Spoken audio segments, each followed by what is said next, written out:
Hello, ladies and gentlemen, and welcome back to yet another figure review. Now, today we're going to be looking at something that I was on the fence about for the longest time, and that is the Guardians of the Galaxy Volume 2 Star-Lord. Now, I'll get into why I actually picked this figure up when we get into the actual review itself, but, you know, first and foremost, he's a really, really awesome figure, and Star-Lord's such an iconic character from that Guardians of the Galaxy. That first movie really just blew me away. It was an absolutely terrific film. The musical score, the actual action, everything about it, just such an awesome film.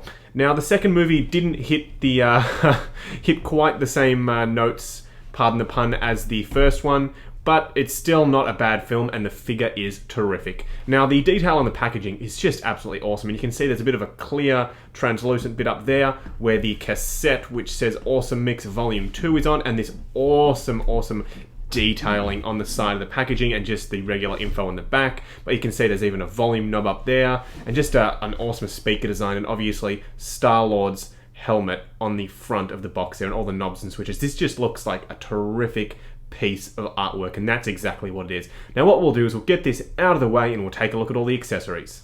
Now, with all of Star-Lord's accessories laid out, you can see just how much stuff he actually comes with. He comes with a hell of a lot of stuff. So first things first, let's have a look at the smallest of the accessories, which is the Walkman with the Awesome Mix Volume 2 cassette tape actually printed on inside the Walkman there. Now, there's no branding, Sony branding or anything like that, but you can see the details really exceptional. It's also got a pair of headphones with a wire there. I've left the little cable tie on just because I'm not using this particular accessory. I might in the future, but we'll see how we go. And he also comes with these little rubber pads. Now, a lot of people were having issues popping these on when they got them out of packaging, but I actually didn't have any issues. They just slot on there. Some people were breaking their headphones, so just be careful when you're doing that. He also comes with the Awesome Mix Volume 2 cassette tape, so he can hold it, and he does come with a hand to pretty much hold it, and it's this one here, so you can slot it in between the two fingers and have him hold it just like that, which is pretty awesome. He also does come with two necklaces.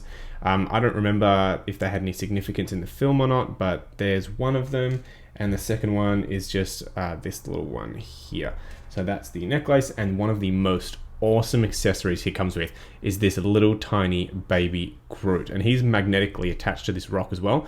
You can see the magnet there on his bum, and he sits on the rock quite nicely, and the detail on him is quite excellent. The mold is a little bit soft. I kind of wish that the details were a little bit sharper, but the paintwork's pretty good, and he does magnetically attach to Star-Lord's shoulder as well. Now, he does come with the alternate helmeted faceplate. You can see the weathering on that, even on the gold part there in the front's really excellent. Such a terrifically done piece, and the hair's nicely sculpted as well. Whoop, it does light up.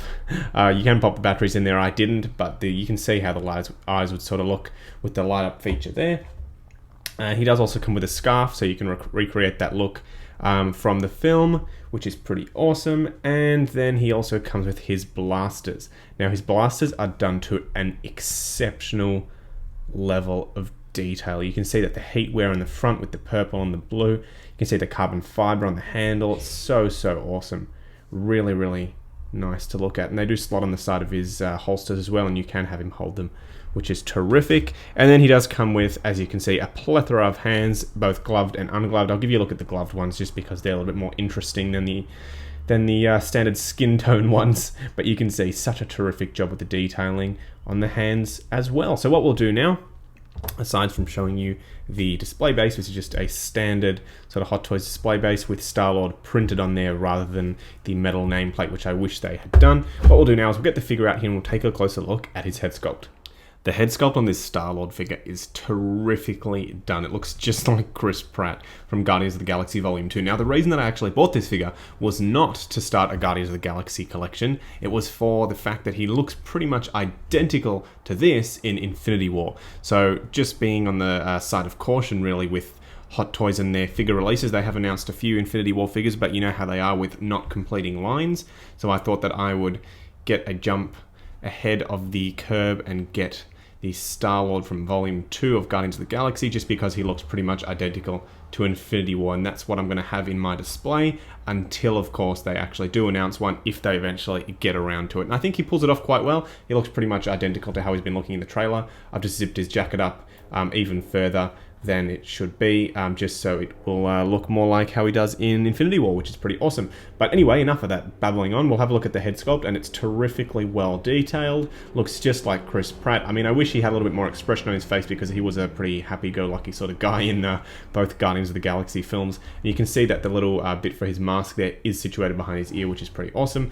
But enough of the head sculpt. What I'll do is I'll zoom out a little bit and we'll have a look at the outfit. So having a look at the jacket itself, you can see that there's a really, really nice leather texture throughout. And this lapel piece is actually magnetically attached to the front there. And he's got a little pin there as well. I'm not exactly sure what that pin is for, but it's in the film, so I guess it needs to be there. This isn't the deluxe version, which comes with the long coat as well. But you can undo his jacket, and he does have his little grey t-shirt with that little printing on there as well. So I've just been leaving it up so it looks more like the Infinity War look, like I've been saying, but that little zip is a pain to get tucked behind there. But either way, the jacket looks really well done. I'll turn him around as well, and the detailing on the back is just as excellent. I don't really have any fears posing this guy, because I think this jacket is pretty hardy or pretty strong, so I don't think you're going to have any issues. But either way, just be careful. The red sort of staining, I don't think is going to be an issue as well. I think the shirt might be a little bit longer underneath there, but you know, you're not really going to display him just in the t-shirt, I don't think either. So what we'll do now is I'll go down a bit and have a look at the pants. So having a look at the pants and boots, you can see that it's a pretty excellently done piece down there as well. I mean, they really haven't skimped on any details, and they've done that awesome two-piece boot design, which I'm a really, really big fan of. I love when they do the two-piece boot design. Now, he does also have his holster on the side here where you can attach his blaster, and it does just slot in between that little panel there, which is quite nice. But yeah, it's a really, really well done, well detailed figure. What I'll do now is, a lot of people have been, or one person I should say, has been asking me to do articulation on the figures. I'm going to give it a go, so we'll zoom out and we'll have a look at the articulation. Getting started with the articulation on Star-Lord, first things first, he's got his head is just on a little ball joint in the neck there, and I've just actually noticed on his neck there, you can see some staining from his jacket, so do be careful. That doesn't really bother me too much. His head is actually surprisingly hard to get on there, to be honest with you. There we go. So it is just on a ball joint, so you can get a full range of motion with that. The arms go out about yay far. They do bend at the elbow. They don't quite go double bend sort of thing. They go about 90 degrees. Standard pins in the hands. He's got the ab crunch, gets him to about there, and he twists a little bit as well. And as for the legs, they go forward about this far.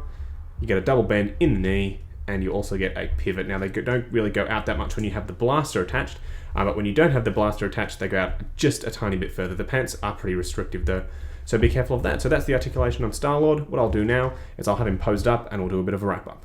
Just wrapping up on this Star-Lord figure. He's a terrific piece. He'd make a worthy addition to any Marvel collection, especially if you're going down the Infinity War route. I'd say pick this guy up just because we don't know if they're going to complete the Guardians of the Galaxy. I mean, they never did for Guardians of the Galaxy Volume 2. They never made the Drax version 2 or Gamora version 2, so we don't know if we're going to get those.